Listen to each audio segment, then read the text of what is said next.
ঢেউটা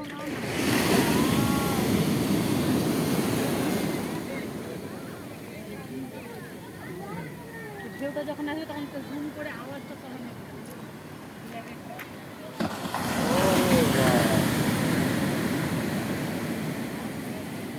মাছ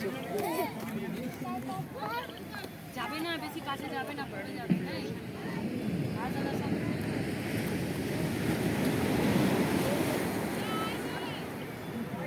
হ্যালো সবাইকে, তোমরা সবাই কেমন আছো? তো মন্দারমণি পার্ট 2 ব্লগে তোমাদের স্বাগত। আমরা সেদিন রিসর্ট থেকে রেডি হয়ে বেরিয়ে পড়েছিলাম তাজপুর। এটা হচ্ছে তাজপুর।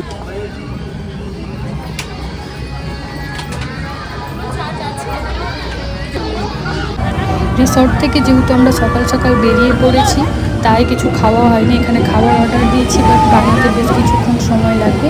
এই যে বাস দিয়ে বানানো, এগুলো হচ্ছে ছোটো ছোটো এক একটা হোটেল আর কি। এটা আমাদের নাকি? এটা আমাদের। হ্যালো দাদাকে কেটে বসতাম। বাবাই তোমরা খাবে? খাবে? আমরা যেহেতু সকাল সকাল বেরিয়ে পড়েছিলাম আর এখানে ব্রেকফাস্ট করার মতন কিছুই নেই, আর তাই আমরা এই ফ্রুটসগুলো নিয়ে নিয়েছিলাম, যেহেতু এখানে একবারে লাঞ্চ করব। এটা হচ্ছে তাজপুর সমুদ্র সৈকত।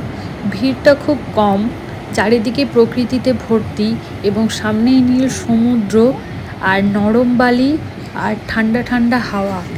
এসব সমুদ্র সৈকতে আসার সবথেকে বড় যেটা খুশি সেটা হচ্ছে শহরের কোলাহল পরিবেশ থেকে অনেকটা দূরে পরিবারের সঙ্গে খুব সুন্দর একটা সময় কাটানোর পারফেক্ট একটা জায়গা।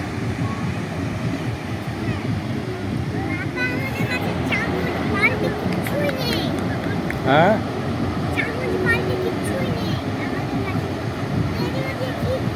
এসে খুব খুব খুব আনন্দ করেছে এবং নিজেদেরকে খেলার সঙ্গে মাতিয়ে দিয়েছিল। ওদের এভাবে আনন্দ করতে দেখে আমাদের এত ভালো লেগেছিল, বলার ভাষা নেই।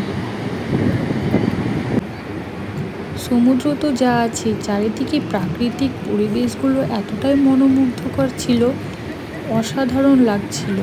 আজকের এই ভিডিওটা এতটাই। আবারও আমি ভিডিওগুলো ধীরে ধীরে আপলোড করে দেব। এডিটিংয়ের জন্য একটু সময় লাগছে, আপনারা শুধু আমার পাশে থাকবেন তাহলেই হলো। Thank you.